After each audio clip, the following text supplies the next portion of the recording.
Hello and welcome to Be Powerful with Liz and Lee. It's a new day and we're so glad you're here. So you can expect to hear candid conversations on what it means to be powerful. Live authentically, live in the midst of ups and downs, productively, and above all else, joyfully. We are so thankful for you, our community of listeners, and we hope you enjoy today's show.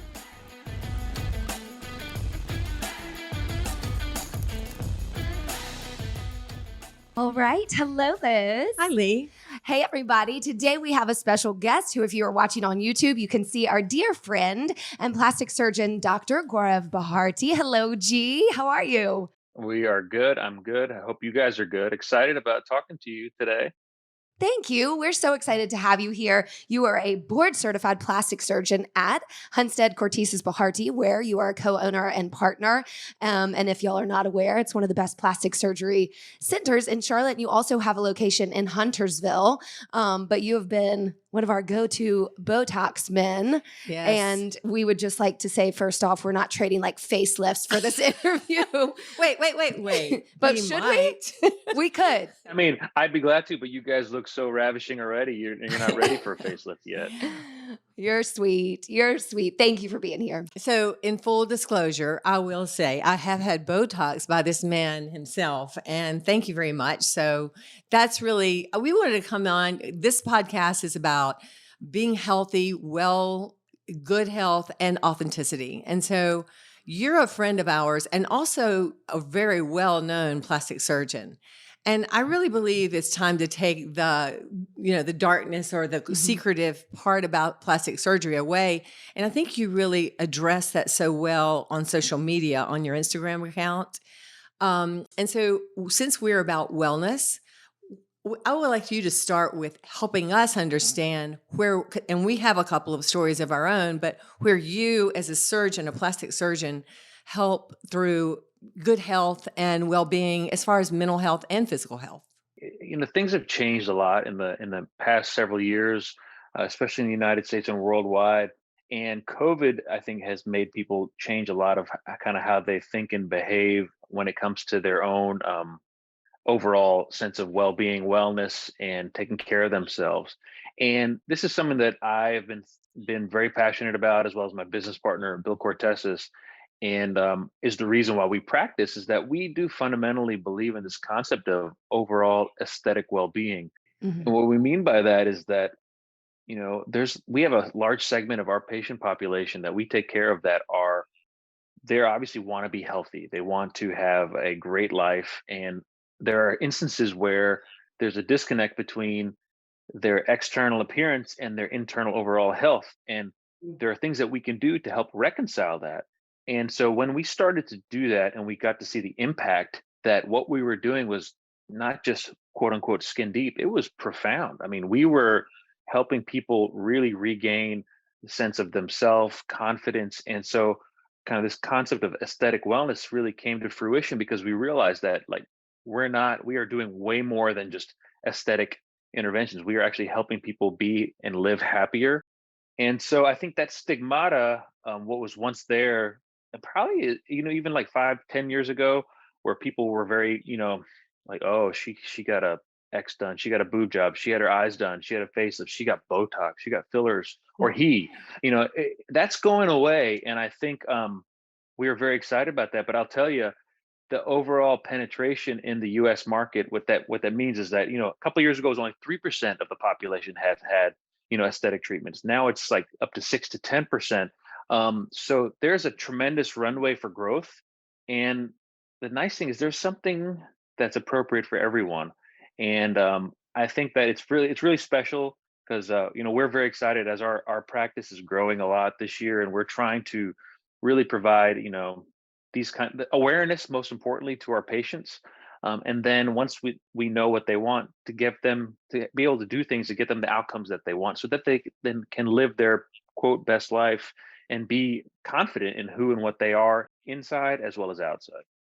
I love that. And I think that speaks so much to why you started Hilliard Studio Method, Liz, and kind of that curiosity to you, Gaurav, about when do you tell patients like you can work out so much and then the next step, right? Like we're going to preach, you can't just put anything in your mouth if you're trying to be fit and hope that the workout solves it. Mm-hmm. So where does plastic surgery come in? That's that point at which you encourage people to see a plastic surgeon. That's a great point. I will, I have to say, in your studio and the quality of what you do. I mean, I know specifically, obviously, because my wife, she's fanatical about it, and it just makes her happy. And when she can't do it, she's just kind of down. Being healthy, being physically fit, and obviously ensuring that what you're ingesting on a daily basis, that's crucial. The most important thing you can do. But there are instances where, unfortunately, we can't stop the clock. And so aging does happen. But there are certain things that we can do where before it was always like big surgery, and now there's just small things that you can be doing that kind of prejuvenating, meaning like things like Botox, things like good skincare, things like small volume replenishment with filler, not stuff that's like out west where you're getting, ultra voluptuous lips or over full cheeks. The idea would be that nobody knows. Like I love that concept of just kind of under the radar. But what I really come to realize is that most people, and initially I would generalize this to females, once they get to like their maybe 30s or 40s, they want to retain an overall aesthetic, you know, look. They don't want to look done. They don't want to look like they were 20. They just kind of want to look the same and then keep that versus, be undulating, meaning they don't want to, age. But before what was happening is people would age and then just get like a facelift. It's like, oh, she got a facelift. It's like this huge change. And even with patients' bodies, I think people just want to be stable. Now, there are different phases of life and a lot of the things that change that. And as you both know, my wife knows that when you have a child, everything changes on your body. And I think there are certain instances where the most common instance for plastic surgery, at least in the population, would be after childbirth. And some people have one kid, some people have three kids.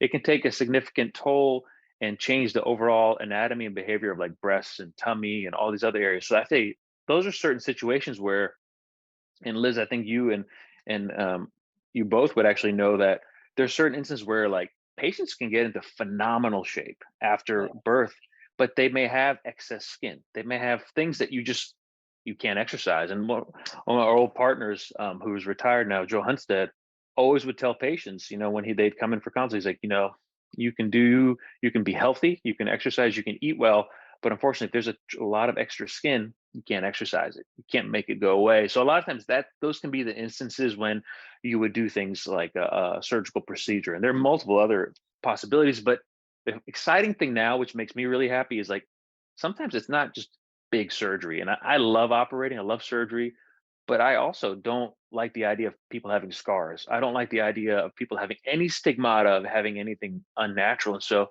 things are advancing. I think patients are becoming more attuned with taking care of themselves, doing small things periodically, to maybe avoid doing a big thing. So it's. I think we're on the cusp of becoming way more advanced, but I think we have a long way to go. Okay. That is such a good answer, and my age. I mean, I'm older, and people ask me a lot, and what have you done, and all those sort of things.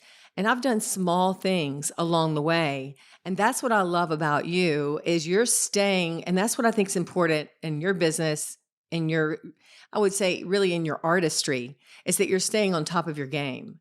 And so you've got your patients more in mind as far as long term. So now that I'm in my 60s, 68, and I look and, I get Botox and I do these things, but the last thing I want to do is look like that. We all know that plastic looking woman. And I will say and I've never done this, but I thought what you just said was so interesting about the extra skin, which of course we've all that have had children have. I had a plastic surgeon come to me one time and say, "Hey, how about I do lipo on you and we'll trade and I'll advertise Hilliard City Method." And I was incensed by that request because I was very offended thinking, no, it can all be done. And I did not, of course, do that. I've never done lipo, never done body work at all, except in my workout.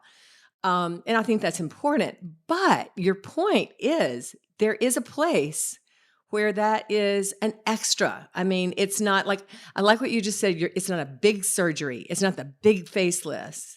And it's the small things that take you through. 100%. And there are instances where the facelift will be perfect. And like facelifts now have evolved also to where somebody still shouldn't know. Like no one should be able to look across the room and be able to see any kind of stigmata of you having had it. So I use that as a kind of an example, but at some point it might be warranted, and it's a phenomenal procedure, and the techniques have really evolved. But there are different things now that I think you can downgrade what you would need. And even I've taken care of multiple ultra fitness females, other trainers who've had multiple kids, for example, and like they have not gotten their core back. They have a little something called a diastasis, right? You've heard of We that. see a We know lot that of one. that. And so we do a mini abdominoplasty on them, even on an ultra fit trainer, and it has a tremendous effect. So there are certain instances where there can be this, you know, um, ability to utilize some of these interventions that can be functional also.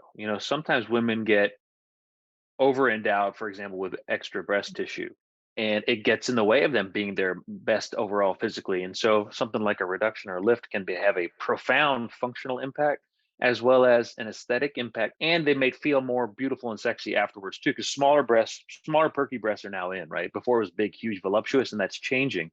As are the huge buttock and big kind of derrieres. That's starting to go back, and the pendulum's shifting. So a lot of this has to do with kind of what's considered aesthetic at the moment. But I would say I always try to be cautious about anybody who's trying to overdo anything, because I tell patients, like, you got to be ready to deal with this today, a year from now, 5 years from now, 10 years from now, 20 years from now. What are you going to be like when you have kids? Right. So I think that those are just simple things. And Liz, you said something that's really reminded me of something. So we do a lot of generalized aesthetic surgery, head to toe, a lot of body work. But I will tell you, and I tell my patients all this, that 70% of the outcome is based on my intervention, meaning the actual work that I do. But the other 30% is legitimately them and how they take care of themselves afterwards and being physically fit. So if I did a procedure that's quote flawless, and they go back to have the same Mm. lifestyle afterwards that they had pre-procedure, it'll be fine. The result will be fine. But if they just invest further in themselves and take care of themselves, I mean, those are the results that I have that people are always like, that's not real. There's no way that's the same patient. So it's really important for people to realize that, you know, surgery, treatments, etc., is never a replacement for actually investing in yourself, taking the time, obviously, for sleep, for mental wellness, for physical wellness, for good dietary habits.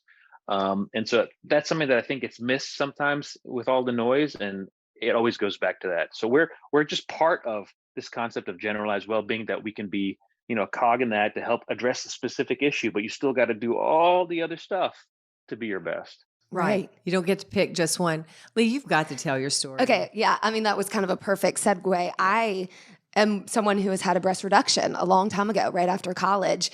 And I always laugh. I'm happy to share it because I'm always like, oh, I'm the one who's done the opposite augmentation and then most people in Charlotte, which is fine. But to your point, I was out of college and I'm 5'3" max. I have a smallish frame, and it just, the breast at the time just didn't suit my body, and I had a very low self-confidence and decided to take that route. And it was the springboard for a huge shift Right. in my body, physically, how I saw myself, how I felt mentally, to kickstart a very healthy lifestyle that I did not have before. And I just am grateful that I did that. Do I need a little lift after 2 kids in 20 years? Maybe. But I mean, to your point, I think it's so important how it makes you feel physically. It can really change your life. No, 100%. That's always, you know, people will say, kind of, what's your favorite part about what you do? Mm, Usually it's that the stories after, of kind of how impactful it can be and how happy patients are, and a lot of times the comments are like, I wish I would have done this earlier. Like, this just sure. wasn't what I was expecting. Meaning it was so much better, and the recoveries aren't as difficult, because even you probably know that, luckily, like, a breast reduction is usually not a super painful procedure, surprisingly. You usually feel good, like, almost immediately afterwards. You don't need to take narcotics. You don't need to take a bunch of pain medicine. But I still think having a procedure is scary. Patients say, I'm nervous. Yeah. And I always tell them, me too. I'm nervous, because I know that, we're exposing you to a little bit of harm to make you better. And I think that's an important thing to, we train Bill and I train other surgeons in our practice. We have fellows that come in, and they observe us, and they're always asking a lot of questions. And I would just say, it's an honor, it's a luxury that you have someone who doesn't need anything functionally. You don't need to have this intervention, but they want it to be better. And so there's a lot of responsibility that's put on you, and they're scared, they're nervous. They could be a mom of three people, she's the key person in their house, or they're the primary breadwinner. So I always tell patients, I get the jitters every time for every case, because unlike like the NBA finals, which is it's not winner takes all for one game, it's series. For us, it's you got to win every time. So it's a Every championship time. game every time. Keeps me and the rest of our team kind of grounded in how we approach things and how you take care of patients. And if there is an issue, to be there and address it. And so you went to, kind of on that note of your certification, you went to Quillen Medical School at East Tennessee State University, right? And then Wake Forest for your residency. hmm Yeah, I'm a so Winston girl, I went to school in East Tennessee. It's actually where I met Sarah, right? at medical school. And after that was done, we both actually trained at Wake Forest. She did ER, I did plastic surgery, and we had the best time. I remember when we went to Wake, Sarah was kind of like wasn't sure about it. Like it was just like she didn't know if she really wanted to be there. Then she ended up loving it. We loved Winston-Salem. My plastic surgery program was fun. Like I loved it. Training, people talk about training being terrible, or internship and residency being horrible and grueling. I enjoyed every minute of it. I had so many great experiences and friends. That's how Bill Cortezas and I met. He was my elder. If he sees this, he'll laugh at that. He'll But love that. and we ended up becoming pretty close there. When I finished finished training there, then Sarah and I were trying to figure out what we wanted to do with the rest of our lives, and we actually moved back home to my hometown in Johnson City, Tennessee, and practiced there for 4 years. I was on faculty there at the university, and got real busy there. Had a great situation, but I could have stayed there, been the big fish in a small pond. And we had a bunch of kids. We had our three kids, and we just realized we needed some more. I kept in real good close contact with Bill. I felt like I had built a great practice there, but I wanted to do more. I wanted to be able to provide more kind of state of the art approach and treatment for my patients, and wanted to be in a better city. And so it was kind of and I'm sure everybody's had important decisions they've had to make in their life and careers. And so I had to basically make this decision to take a big step back, financially, and from a security standpoint, move to Charlotte. And I remember we bought a house when we came here, and I was like, here's our budget, and we went like 3x over our budget. And I was just like, because the market here is so crazy. It's crazy everywhere, but it worked out really well. I love my practice is amazing. We're really doing some amazing things now. Bill and I are growing the practice a tremendous amount. We're doing unique things, and we're getting to work with new younger providers that we're bringing on, and facilitating their success as well. And it's unique. It's almost it's like when you have children and they do well, they win their games, or they get good, they have an achievement. We have that kind of sense of satisfaction with all of our team. And you guys are probably the same in your enterprise and your business. It's great to bring others along with you, and grow together, and allow people to move within your organization, and if don't hold them back and hold them down. So I know I'm still pretty young, but that's like the next thing is obviously provide patients the best outcome, but we want to kind of grow the ecosystem for aesthetic services and aesthetic wellness, and really kind of usher in a new era. So we're doing that local regionally, but hopefully we can spread this even further throughout the Southeast, etc. So Perfect. it's really great. Get it. I've got two things to say about that. First of all, you're a big fish in Charlotte. So I'm Right. really grateful and thankful that you and Sarah, who's one of our good friends, decided to come to Charlotte. We're all lucky to have you. And then a couple of questions on younger plastic surgeons. First of all, for those, that have never seeked anything like this out, I was told one time the younger plastic surgeons know more. And you just sort of said that you were bringing people along, but tell me about how you discern as a patient who's a good plastic surgeon and who is not.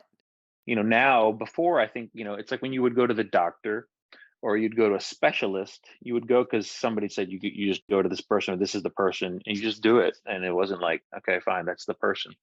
But now patients really have a lot of resources at their hands.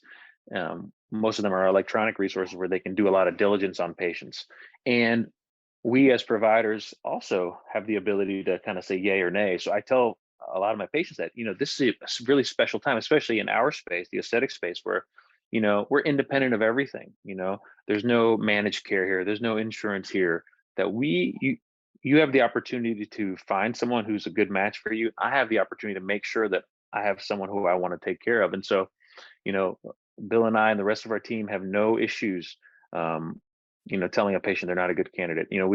We brought on one of our new. You met one of our other surgeons, Dr. She's Shauna Swift. Kleban, and she's phenomenal. And we can vet for her because she did her training for 6 years before, and then she spent 1 year with us. So we trained her on kind of our techniques. But one thing that we've done is that just because I've been in practice for, whatever, 10 years of actual practice, and Bill's been in practice longer, and Joe Hunstead, who was with us, was in practice over 30 years, you can't look through binoculars. You got to keep your eyes wide open. And so, when a younger provider or anybody has some concept or idea, sometimes they have great ideas and you change everything that you're doing. So, I never have an issue with changing what we're doing or adding something new. So I think you're right. Sometimes the younger surgeon is more aware of new innovative techniques. They are hungry. They also maybe don't have the experience. So it's like this nice blend of, we have experience,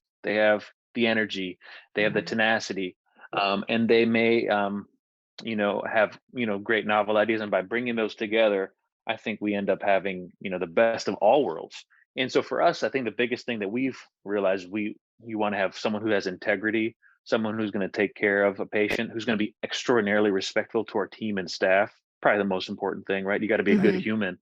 And then from a technical standpoint, that's the part where we can really hone in. So we're able to bring them up from whatever level they're at to the highest level that we're at. And often we get the benefit from it because a lot of our providers, have had training outside at different institutions or different, ultra high level trainings. Like, whereas we're bringing on a young guy to our practice coming up in this fall, who's had completed a specialized, facial plastics fellowship in a different area. So he's going to have a different approach, and then we can all share it. Before, a lot of times providers, plastic surgeons, for example, and sometimes are very egotistical providers, and they're very like compartmentalized and feel like everybody's competing against one another, and they might not necessarily protect each other, help each other, when in truth we should avoid that because we're always better together. But so what we're able to do in our system is kind of educate and help each other.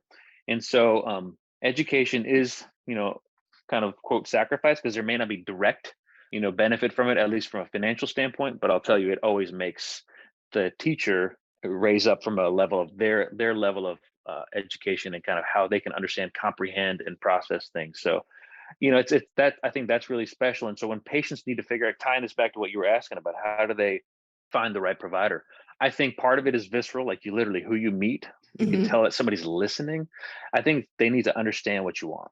The craziest thing I'll tell you, and I spend a lot of time with patients, is that if I, as long as I know what a patient actually wants to achieve, as long as we reach common ground, the intervention, the surgical procedures usually are pretty, not easy, but we can make it happen. But it's all about good communication. So I say that's the biggest thing. You need to make sure that the provider or anybody you see, and this is probably just general life, like good Right. Mhm. communication, it works. And then doing your diligence, making sure that that person has the appropriate credentials, making sure they're board certified, making sure that they have the institution that can back it up. Meaning, what if that doc's out of town? Who's going to take care of you? What is the nursing staff like? If there's a problem, historically, do they address the issue? Are they a good business? I think that's probably the other piece that's there. And I think personality plays an issue too. Like, you want to take pleasure in seeing a provider, and you don't want to just see somebody like he's the best, but he's an asshole. Like, Right.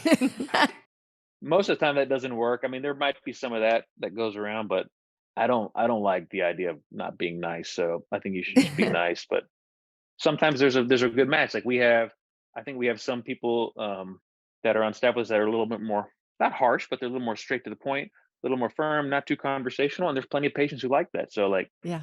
ideally we want to match people appropriately because something, you guys know how it is where somebody will just go on and on and on and on and on. You're just like, man, just Just get to the point, right? Can I just say I loved everything you just said, because while you were describing the high energy of the people that you bring into your practice and they make you better and you exchange energy and you bring each other up, it reminded me of my business. We're our workout business, and we are all about supporting and bringing community and bringing it up, and also staying on that cutting edge of new information. And as far as I've just got to address the fact that you were saying how people decide on a plastic surgeon. I remember when I came into your office to get Botox, and you walked in, and I went, and first of all, I knew you anyway, sort of, but you were dressed like to the nines, and that might not matter to some people, but you were just looking really good, and I was like, hey, this guy's, You're like, he's yeah. got it going, but isn't that funny? So I think it's an individual thing. And in my business too, we listen to the client, you listen to and then you say no. And I think that is an also key thing. I don't think being a yes man in plastic surgery is a great idea, which I think we talk sometimes about. We see a lot of people walking around Charlotte that maybe they all went to the same person because they all look alike.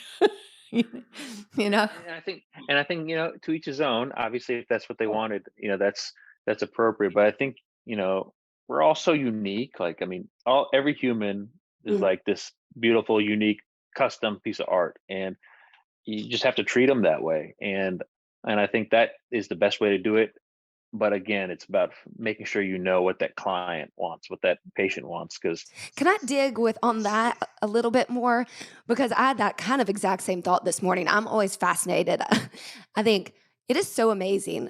Of all the humans in the world, like generally, we all are going to have a head with two eyes and a nose and a mouth and a body and the four limbs, yet we're all so, so, so different.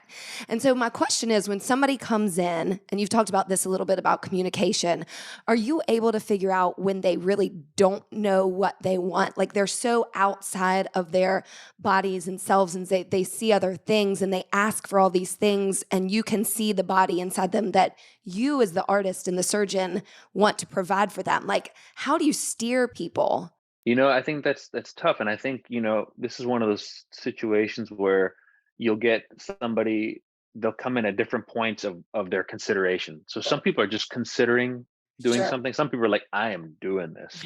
And then some people are on the journey of, I used to weigh 300 pounds. I've lost Mhm. 50. I'm going to lose 100, whatever more pounds, but I just want to at least talk. And sometimes that can be frustrating for me as a provider, because Sure. not for me, but for other providers, because you're not going to actually do anything with them. But I'm telling you, that's important because they need to know what's going to happen. And so they'll want to literally talk from head to toe. And then others, like you said, are very like, it's almost like, whoa, this person has no idea, or they're jumping around from one side to the other side in two totally different diametrically opposing Right. concepts.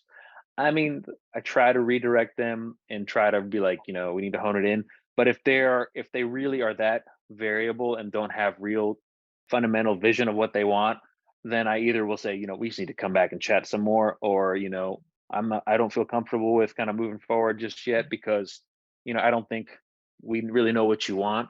And that obviously has taken me some lessons in practice to figure that out, because at the same time you want to be productive, you want to take care of the patient, you don't want to disappoint them, but sometimes it's the best answer is, No. maybe I'm not the best fit for you, or maybe we should get a second opinion. Sometimes they'll even, like, the great thing about our practice, I have other providers who say, hey, why don't you, I feel like I'm not totally sure about what this is, or maybe you'll be better suited one of my other partners, maybe I'll have you talk to him or her.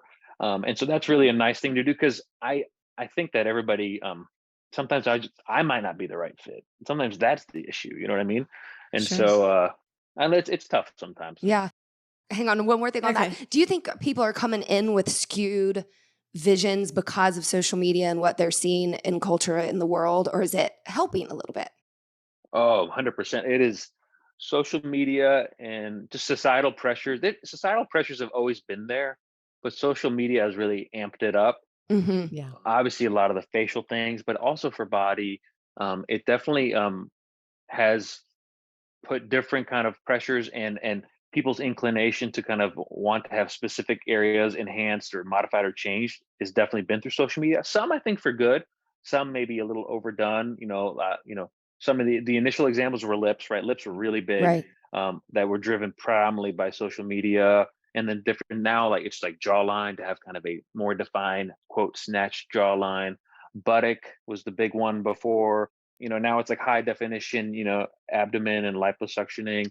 Um, and then there's all kinds of just kind of an overdone feminized shape. You see how women pose on Instagram. Nobody has butts that are actually looking like that, but it's all in the positioning, the angle, the shape, and putting one toe in front of the other. I mean, what's surprising to me, and I mean, I think it's everybody, it is powerful. It's here to stay. It's not going Oh, anywhere. it's Right. here to stay.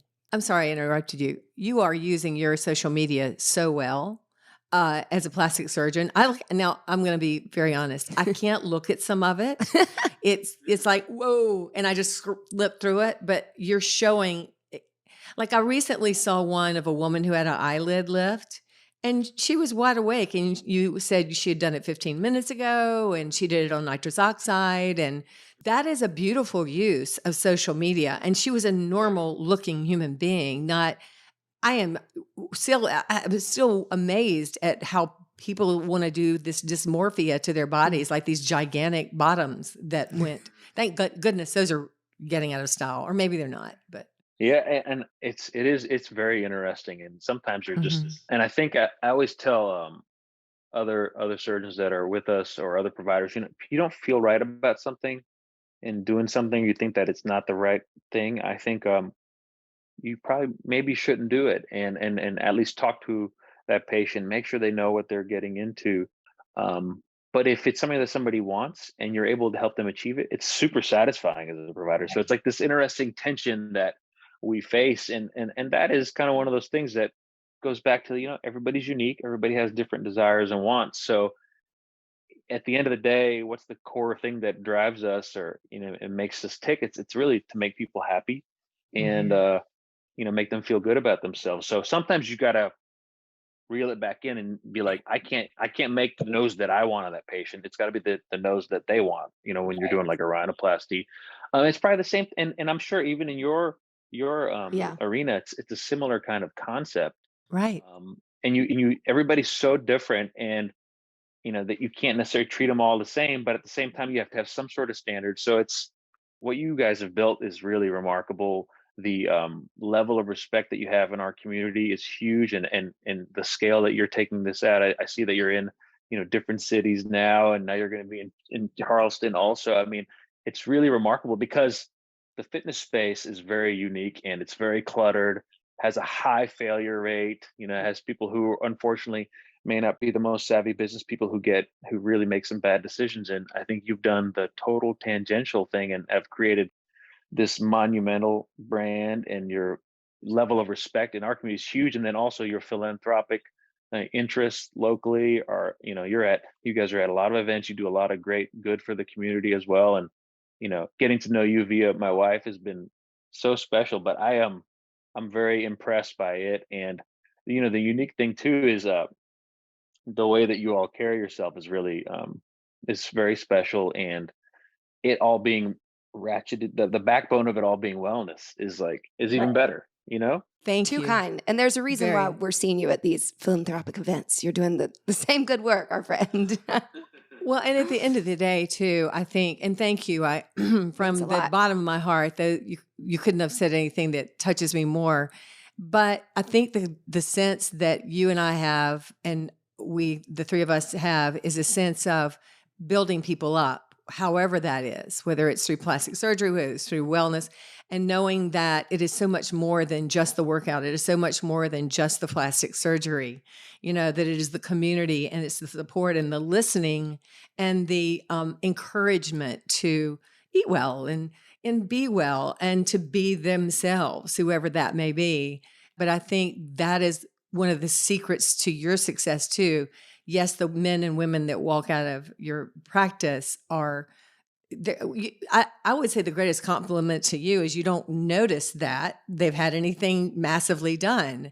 They're just attractive The best to version of whatever themselves. version of their 40, 30, 60-year-old self. They just look good and feel good about themselves. And at the end of the day, you just said it. It's about making people happy within themselves. Can I ask you, at what point in your education did you decide plastic surgery? And what would you say to people coming along that rope in medicine these days about pursuing their dreams? Because I mean, that's the beauty of it too. Like, we're all doing what we're passionate about, and that makes a big difference. I think without any hesitation, I think definitely the best field of medicine is plastic surgery and practicing aesthetic surgery. No doubt, it's wonderful, it's phenomenal, it's very rewarding, it's challenging. It keeps me very occupied and up at night, but also it's just fun and I enjoy it. Now, my journey to become a plastic surgeon was an interesting one. I'm a long line of physicians in my family. My father's a physician. My mom's a physician. And so I kind of knew that I wanted to be a doctor. My dad was always like, "You probably should become a doctor." I was like, "Oh, man, I probably will." But I like using my hands, so I always thought I would probably do something procedurally oriented. And when I was in medical school, I really enjoyed actually everything. I loved it. I think medicine is really special. Medical school, you learn the art of how to communicate as a doctor. That's really what Mm, medical school is. You learn the language. okay. And then you got to figure out what trait you're going to be best at and really refine a skill in one thing. And I remember liking pediatrics because the kids were awesome. I remember liking psychiatry because it was just, you saw very interesting pathology. And I liked dermatology. I liked family practice. I liked ENT. I liked vascular surgery. I liked it all, but I did love surgery probably the most. I love the idea of, you know, having the immediacy that would happen after you do a surgical intervention. You instituted an acute change that led to an outcome fast, Mm. versus like in medicine where there's progressive modifications, improvements, and you give them a medicine, you do this, you do that, which is still profound and incredible. But I like the ability to kind of get my hands in things literally. And so I figured out that I would be a surgeon. And I did not figure out what I wanted to do. Normally, you should know what you're going to do by your fourth year, and I didn't know what I was going to do. I knew I wanted to be a surgeon, and I was going to do an away rotation at UNC in Chapel Hill in surgery. And the weirdest thing happened is that the guy who was there as a chief there came from my medical school, and he's like, "Hey, I'm doing plastic surgery here. Why don't you just live with me and you should just do plastic surgery as your month?" I was Wow. like, "Okay, sure." So I do it. I love that. And I just saw the craziest stuff. Like you would not even imagine the things that I saw. I saw people who had big rectal cancer resections, and basically their sphincter has been removed. So you know what a sphincter does, right? It keeps you Yes. continent. And so this poor person would have a life where they would be incontinent their whole life. But what we were able to do, the surgeon was able to take a muscle from the leg called the gracilis muscle. You probably know where the gracilis muscle is, on the inner thigh. Take that, rotate that, create a sling, so that now you basically had moved something on the body, replaced it, and this person now is continent and doesn't have an issue with it. So I saw that. And then I saw someone who had a big cardiac, huge wound where the heart was exposed. Nobody could fix it. Up, bring in the plastic surgeons. They take part of the omentum, which is the fat layer covering your bowel, put it up here, put a skin graft on there. This person's alive and now has a normal life. And then I saw, a lady with breast cancer. This is a thing that most people understand, and who's robbed of her femininity, and but they're getting taken care of. The cancer's being eradicated, and then immediately afterwards, they're getting reconstruction started. So I was like, this is a really special field. And then I got to see, which is probably the most elegant, most incredible, most satisfying surgery probably of all time, is a cleft lip repair, Mm. where a child is born has, a significant defect. Otherwise, the child's totally normal, but they have this significant defect. Sometimes they can have palatal defects, and literally in one surgery, it's fixed, and you're just putting everything back where it's supposed to be. And it it led this impression. I was like, oh my god, this is the most incredible field. So I was like, I want to do this. And I came from a school where no one's ever really gone into plastic surgery, and it wasn't a huge school. But one thing my father taught me is, like, in America and the United States, everything is possible, and all you have to do is want it and work for it. And so, I always believe in that. I try to tell everybody that who moans and groans about how things are in society today, because the truth is you're still in the best country in the world. Truly. Um, and so I clawed at it. I was with Sarah too. We had a couples match, which means we both matched together. That's awesome. And I did do a rotation at Wake Forest, and I said the best time, so that anyway, I got into plastic surgery training, and I had no idea about like aesthetic surgery and cosmetic surgery. You know about it a little bit from like, what's done in Hollywood and Beverly Hills, but then I started to get more exposed to it, and I really found that it was a great way to make people just so happy. And I was like, I like that idea. And so that's kind of what the transition was. But when I was in practice for 4 years, I did everything, all kinds of crazy things, like leg reconstructions when people would have horrible accidents, and if we didn't do this repair, they'd lose their leg. Sternal reconstructions when they would have an infection after bypass procedure. Mm, Big wounds and holes, and then breast reconstruction, tons of breast reconstruction. So it's a unique field because you literally can operate head to toe. right. You can take care of any age group, newborns, infants. You can take care of old, elderly patients, males, females. So it's really special. And in the aesthetic space, it's the same thing. We do, aesthetic things for kids where we'll take care of, prominent ears, scar issues, big moles, and it's just a fun. It keeps me interested. And now with aesthetics, what's happening in the aesthetic space is that there's a lot of technology, there's a lot of innovation. It's a good field, and it keeps me stimulated. And the patients are really fun and satisfying to take care of. God. Wow. Makes me want to become I a plastic know. surgeon. That is I love incredibly that. moving. So often I'll have patients who are wanting to get procedures, and they're like, I'm going to lose this weight. I'm going to go on a diet. I'm going to do all this stuff. And I try to stop them. And I was like, you can't go on a diet. Diets don't work. This is Right. about lifestyle.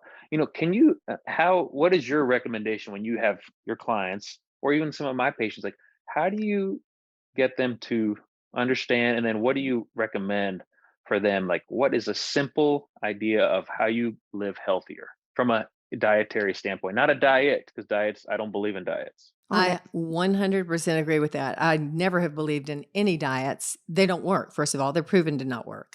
Second of all, I believe in being happy and the joy of life. And so therefore, you're not going to restrain and make yourself unhappy. But what I tell my clients and my people is, yeah, I get it. You're trying to lose weight. If you come to Hilliard Studio Method, you're going to get in shape. But if you continue to eat the cheeseburger and this milkshake or whatever it is you choose that is unhealthy for your body, you're going to stay where you are in the weight game. One thing I've learned to do with my clients, and it works, is I ask them to, I have them maybe even just a 48-hour food diary. And I see where they're maybe adding something small. The big changes, it's sort of like you just said in plastic surgery. The big changes are kind of old school. The small changes can make huge results down the road. So, for instance, they're going to Starbucks every day and getting a latte.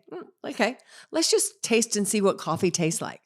Go in and have a coffee, right? Let's see what coffee is. Or if they have to have dessert, sugar, because we all know sugar is pretty much the devil. Addictive. And it's addictive. And it's, they've done all kinds of studies. It's more addictive than cocaine and such and such. And so, but they still really are needing it or want it. All right, cool. Have your pie or whatever you have right after you have your dinner of whatever it is. And just for that week, cut that pie in half, throw it in the trash can. Do not recycle it. Do not take it to your friend down the street for her to eat. Throw it away. So you one small step at a time. This is all I tell my clients. One small step. It's little things. You're changing your habits and you're still enjoying life. And so maybe you're having too much wine. You're dropping it back to that one glass of wine. Maybe you're having too much meat. You're dropping it back to, one red meat a week. It's the small little things that don't make you feel like you're punishing yourself. Because I think that's the success comes in fulfilling the desire and feeling encouraged and empowered by your own, look at me, look what I've done. Right. Right. And so, Yeah. And I think a lot of us know kind of generally about good health and clean eating and plant-based diets and protein and good nutrition. But sometimes we just need a little help, whether that is, checking in with somebody, that accountability a little bit to bring some more awareness to the table. I've found a lot of the issue too is, like, for example, when I'm taking care of moms, the family unit has a big play in it. Is that you have kids at home, you have a husband at home, and if any of those, so kids, your kids have to sort of be on some sort of healthy related diet, or you have to be willing to just be like, I'm not going to eat that kid's Easy Mac Yeah. or whatever, Right. like all this stuff, and like that's what makes it hard. Or if you have a spouse, Yeah. let's say Right. smoking, for example. I have a patient who wants to get surgery, and they're like, you have to stop smoking. I can't do the surgery. And that's not super common, but it still happens. But if you have a spouse who's smoking, it's sometimes it's not just like them. It's like, you have to get the whole family has to be on board, because you just don't need to be exposed to food that is not going to be healthy, because sometimes there is this, when it's just there and it's taunting you, you may want to Yep. have it. Or and also waste. Like, I don't like wasting stuff. It's a generation that I grew up in, versus now it's like part of me is like, okay, fine, I'd rather you not eat that Stickers bar, throw it away. But like, I came from a generation like, you just ate it because like you spent Yeah. money on it. So I think it's like a weird tension there too. And the hard thing sometimes too is for someone for you to eat, if you want to really eat really healthy. Like, my family and wife were out of town. They were out of town this summer for like 2 weeks, and I was just like, I had to fend for myself, which I don't cook. Like, I'm a consumer. I just want to be taken care of. But I was like, all right, I'm going to buy something just be really healthy. And like, I could tell, my body changes very quickly. Like, I can like Mhm. kind of, lean down rapidly. Like in a week or two, I can just, I can Of see my course you veins. I can do all can. this stuff. But like, I was like, I knew what I was buying, and like, I know you could do it, and you have to spend more money. It's like, Yeah. people need to know, like, it's an investment in like, Yeah. and you also have to like, it's almost like palatal retreatment too, because the food should taste good, but it shouldn't taste like incredible. It's like this weird concept that we were That's a infatuated good with, point. like, oh, just like this, enjoying the taste, enjoying the fruits of like your labor, and like eating all this decadent stuff. It's weird. It's Yeah. like you almost have to like pull that back and like Agree. enjoy that at specific time points. But like you said, Liz, and I really appreciate that, because you're right. You got one life. Hmm. You never know what tomorrow's going to bring. You need to enjoy today. But I think there's a good balance of how to do that. And I think figuring that out is very much a personal thing. And I'm sure we Mhm. all are Mhm. face that struggle. Yeah, we do. And with you, I thought you had 4 daughters. Am I Yeah, correct? yeah. It's just when You they were said 3 a minute well, when ago. they were in Tennessee, they had the Okay. fourth one here. Because I know Sarah was in class, very pregnant, and came back looking amazing, by the way, after that. There are four And girls. yeah, there are 4 beautiful, amazing girls. But okay, so you've got the challenge of, and I Mhm. only had one child, but I think one of the things we do as parents is model our behavior, and definitely our food behavior. So I'm sure with 4 girls, you've probably got to have different things. But I am some of a belief that there's got to be a way that the whole family can eat healthy and happy. Right. Like, they're kids. Now and then they're going to want a chicken nugget, whatever. Great. But at dinner time, at one meal a day, it feels like everyone should have the same thing. Now, we're not going to be in some illusion that everybody's going to get to sit down and have that 1 hour discussion that we all expect and wish we could have every day with our family of 6. But the consistency of a healthy but tasty, that is a challenge, but I know that is doable.